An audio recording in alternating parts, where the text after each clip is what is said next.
There are still plenty of big-name players available in the free agent market. Give us a fit for Stefan Gilmore. Baltimore Ravens. He's a mature veteran. He's a good tackler. To me, I think just a win-now player for a win-now team.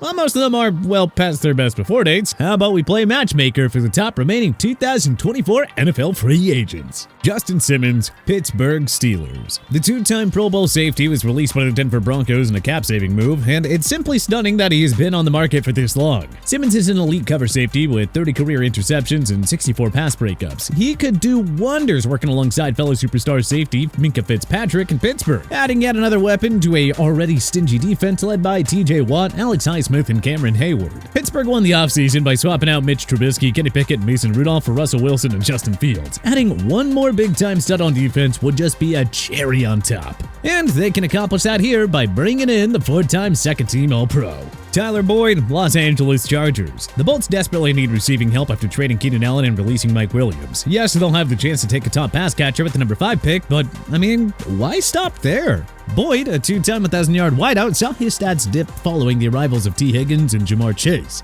As a number 1 or number 2 receiver in La La Land, Boyd could regain that 1K form with Justin Herbert feeding him the ball. Boyd lining up with either Marvin Harrison Jr., Rome Odunze, or Malik Neighbors? Yeah, I think that has a nice ring to it. Stefan Gilmore, Baltimore Ravens. Gilmore remains a steady cover corner who should only be keen on playing for a contender at this phase of his career. The 2019 Defensive Player of the Year makes perfect sense for a Baltimore secondary that features 3 top-flight defensive backs in Kyle Hamilton, Marcus Williams, and Marlon Humphrey. Gilmore's big game experience and championship pedigree could go a long way in helping the Ravens get over the Super Bowl hump once and for all. Xavier Howard, Minnesota Vikings. It's been a while since the Vikings had a pure lockdown corner, and well, this is their opportunity to finally change that. Howard was cut by the Miami Dolphins in order to clear valuable cap space, but the 4-time Pro Bowler still has plenty of good football left in him. Howard also might be intrigued by the idea of reuniting with Vikings DC Brian Flores, who coached the standout corner for 3 years in South Beach.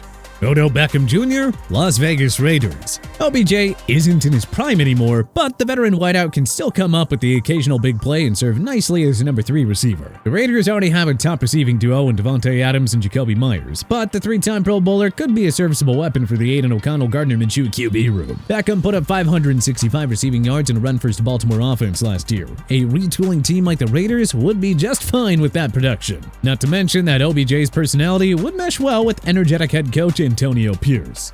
David Bakhtiari, Washington Commanders. The Green Bay Packers had no choice but to cut the off-injured Bakhtiari in order to clear valuable cap space. Sadly, injuries have limited the former Pro Bowler to 13 total games over the last 3 years. Nonetheless, he's worth taking a chance on despite the worrisome injury history. A healthy Bakhtiari is still a difference maker, and he would instantly upgrade a Washington O-line that allowed a pathetic 65 sacks last year. Gotta put up a good O-line in front of your new rookie QB, and Bakhtiari would be the perfect short-term pickup for the rebuilding Commanders. Michael Gallup, New England Patriots.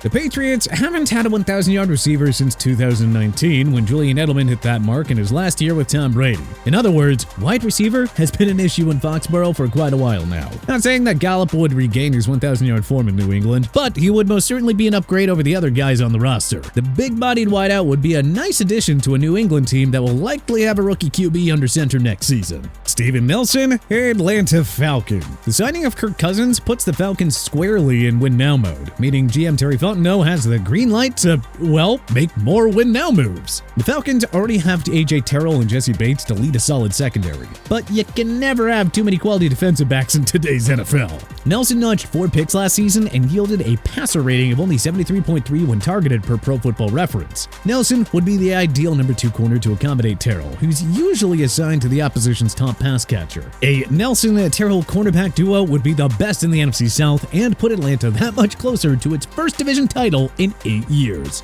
Ryan Tannehill, Denver Broncos. Tannehill isn't a starter at this point in his career, but he can still be a serviceable insurance option for a team with a shaky QB situation. Right now, Jarrett Stidham is atop the Broncos depth chart, with Ben DiNucci being right behind him. Even if the Broncos end up drafting a quarterback in round 1, I don't think it hurts Sean Payton and company to have a suitable backup in place. Tannehill has 151 starts under his belt and would bring plenty of experience to a rebuilding Denver squad that could certainly use more veteran leadership. Mackie Beckton, Kansas City Chiefs. The Chiefs opted not to bring back Donovan Smith after an uneven one-year stop in KC. There's always the option to draft a tackle in round 1, but why not take a flyer on a former first-round pick here? Beckton's tenure with the New York Jets was marred by injuries and inconsistent play, but no team developed stud offensive linemen better than KC, and maybe a healthy Beckton could emerge as a difference maker with Joe Tooney, Trey Smith, and Creed Humphrey there to help him out. Connor Williams, Dallas Cowboys. This makes too much sense, doesn't it? The Cowboys lost center Tyler Biotish to the rival Washington Commanders in free agency, leaving a gaping void in the middle of the O-line. So why not bring back a familiar face in Connor Williams, who spent his first 4 seasons in Big D? A tough cap situation prevented Jerry Jones from retaining Williams when he left for Miami in 2022. Here's the chance to essentially make amends and thus ensure that Dak Prescott still enjoys ample protection up front. Calais Campbell, Cincinnati Bengals. Campbell proved that he can still play during his one-year stop in Atlanta, posting 6.5 sacks and 10 tackles for a loss in a rotational role. At this phase of his career, the future Hall of Famer would be the ideal pickup for a Super Bowl contender trying to get over the hump. So hey, why not the Bengals, who need to add more pass rushing depth around superstar Trey Hendrickson? A run-stopping force and well-respected locker room leader like Campbell could be of great use to a Cincy team that'll contend for a title as long as Joe Burrow is healthy. Andrus Peat, Seattle Seahawks. The offensive line has been a bit of a problem in Seattle for a while now, and the loss of standout guard Damian Lewis in free agency makes matters all the more difficult. Seattle can instantly bolster the O-line by taking a flyer on Peat, a 3-time Pro Bowler and longtime mainstay on the New Orleans Saints offensive line. He may not be in his prime anymore, but Peat is still an above-average starter who wouldn't cost Seattle too much in free agency at this phase. Dalton Risner, New Orleans Saints. Risner had a solid one-year stop in Minnesota last year, allowing 0 sacks on 745 offensive snaps per PFF. Granted, Risner was used in a rotational role and only started 11 games, but hey, his work as a pass blocker sort of speaks for itself. The Saints are still trying to win now with Derek Carr, Cameron Jordan, and Marshawn Lattimore. Why not add Risner to step in and replace the aforementioned Andrus Peat? Ezekiel Elliott, Dallas Cowboys. It's been reported that Elliott and the Cowboys have mutual interest in a reunion. There's that, but also, how many teams would realistically be interested in Zeke other than Jerry Jones himself? If it weren't for Elliott's burdensome contract, Jerry would have probably kept him in 2023. With Tony Pollard now gone, Jerry can bring back the familiar face and force Mike McCarthy to give Elliott an unnecessarily large amount of carries again. We're half kidding, but I think it's also something Jerry would do.